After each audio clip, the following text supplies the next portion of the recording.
Hello, my name is Nathan Simons, and today I will be presenting on GAAP versus SAP. So these are both accounting methods. GAAP is generally accepted accounting principles, and SAP is statutory accounting principles.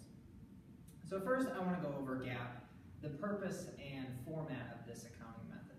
So the purpose of GAAP is to present a snapshot to external stakeholders about the financial condition of a company. So in essence, it shows profitability and long-term viability. So this is required for all publicly traded companies in the United States. And the common financial statements that are used are the balance sheet, income statement, statement of retained earnings, and the statement of cash flow. So moving on to statutory accounting. So we're going to look at the purpose and origin of this accounting method. So first, before we get into that, I'm going to backtrack a little bit, go into state insurance regulation. So SAP is for insurance companies. Insurance companies are regulated by the state governments rather than the federal government. And the reason being is the McCarran-Ferguson Act was passed in 1945, which establishes the states as the primary entity to regulate insurance. So insurance is very unique in that it is not considered interstate commerce, but rather intrastate commerce, therefore outside of the purview of the federal government. So the reason why this is important is because the states are regulating rather than the federal government, there still needs to be some kind of cohesiveness between the states, and that's where the National Association of Insurance Commissioners comes into play, the NAIC. They have no actual power or authority, but they create rules and laws for the states to either implement or not implement. The vast majority of states do use what the NAIC recommends, so they do have a lot of power, although legally they don't technically, but they do end up having a lot of power. So SAP, in its actual purpose, is to be conservative. So it uses the principle of conservatism. And this is where SAP really differentiates itself from GAAP, in that SAP is trying to show the liquidity and solvency of an insurer. So it's a going concern rather than profitability. So I now want to compare GAAP and SAP in more of the minute details. So I'm going to go over 8 differences. Obviously there are more than 8 differences, but these are, I would say, the primary differences and the most notable. So the first one is on assets. So GAAP contemplates all assets on the balance sheet using the valuation method. So how much are they worth? And all assets are included on the balance sheet. SAP has admitted and non-admitted assets. These are terms that you don't find in GAAP. So admitted assets mean that you can turn it over for cash relatively quickly. So they have to be liquid assets. Non-admitted assets would be prepaid expenses, furniture, office supplies, those kind of things that would be considered assets under GAAP, but are considered to be non-admitted assets in SAP because you can't easily convert them to cash. So therefore, they don't really give a good picture of your assets, the assets under management that you can actually use. So the next thing we'll discuss is bonds. So bonds obviously are used heavily in insurance industries as an investment tool. Bonds are relatively stable and they provide a return on investment. So bonds are marked in GAAP as available for sale at market value, and they are recorded as an asset.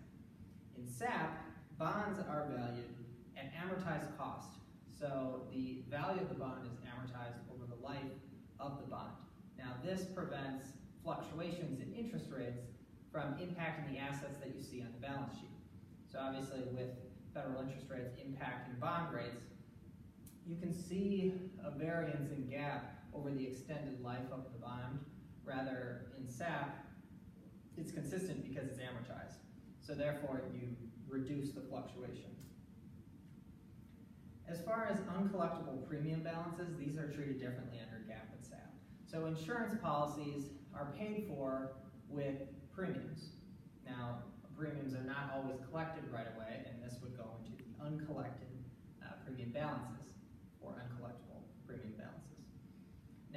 GAAP establishes reserves for these, whereas SAP says after 90 days, these are non-admitted assets.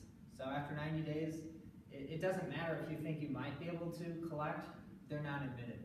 So you don't even put those on your balance sheet. So again, SAP is primarily focused on conservatism. So it wants to be very conservative in all of its estimates of what your assets are. Reinsurance is a huge piece of insurance, and reinsurance is insurance for insurers. So reinsurance recoverables can end up being millions, sometimes billions of dollars, depending on the treaties that are in place between the insured and the reinsured. So reinsurance recoverables are considered to be assets under GAAP, no matter the authorized status of the reinsurer. So a reinsurer is considered authorized in a state if they are licensed to do business in the state of domicile for the insurer. Now, plenty of reinsurance companies are non-admitted or unauthorized, but that doesn't mean that they can't do business. It just means they're not licensed in that particular state. So GAAP doesn't really care about that. SAP cares a lot about that. So it will actually create a liability for an unauthorized reinsurance recoverable. And getting back to how it classifies those to begin with, it doesn't actually classify them as assets. It simply reduces the liability. So the net result on the policyholder surplus is the same, because you're reducing the liability by the same amount that you would be increasing the asset, but it is recorded differently and treated differently than GAAP. So continuing on, I'm going to take a look at policy acquisition costs. Now, these are can be very expensive for insurance companies. These would include taxes, underwriting expenses, etc. So GAAP amortizes these costs over the life of the policy and uses the matching principle to match them with the revenues, which is pretty common under GAAP in most companies. You match the expenses with the revenues over the life of the policy. SAP treats it entirely differently. SAP considers all of the acquisition costs up front rather than amortizing it over the period of the policy. So this creates a drain on policyholder surplus because you're contemplating all these expenses and you have yet to earn any premium, so you can't record any of your revenues yet. So that's why insurance companies have to be careful with how much new business they write, because they're draining their policy surplus without actually adding any revenue to it, because you can't contemplate that revenue until it's earned. Again, focus on conservatism. The next piece I want to discuss is subsidiaries and affiliates. This is very common in insurance. It's rare that you'll see just one insurance company that doesn't have subsidiaries or affiliations or anything like that, just because of the diversification needs and other needs of insurance companies. So GAAP simply just consolidates all the subsidiaries and affiliates and puts all of the information into the financial statements of the parent company. SAP treats this differently by showing these investments into the subsidiaries as assets. And these are admitted, and these go on the balance sheet. So rather than putting everything together like GAAP does, there still is that separation because it's considered an admitted asset rather than an actual part of the entity itself. Pensions are not as common as they used to be, but they still carry a substantial amount of money. So pension contributions in GAAP are recognized as expenses when they're incurred. Now SAP treats these pension contributions differently based on the vested status of the employee. So if the employee is non-vested, they actually treat these pension contributions as a prepaid expense. And these, as I mentioned earlier, are non-admitted assets. So they can't consider these as assets. And then they do treat it very similar when they are vested, but the difference is when the employee is not vested.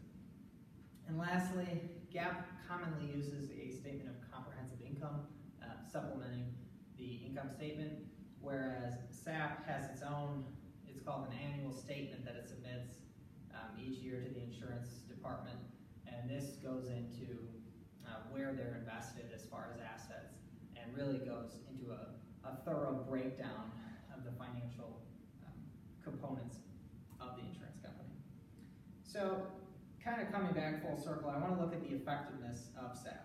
So there were some solvency issues in the 1990s, and the NAIC mostly addressed these with some guidance laws and rules that were implemented. But we're still seeing states all over the board. So Alaska grades a D in insurance, Colorado a C, Vermont an A+. So states are kind of all over the market. Some do a really great job of insurance regulation, some not so much. So as an application, I suggest there needs to be a lot more emphasis on the insurance companies using statutory accounting principles.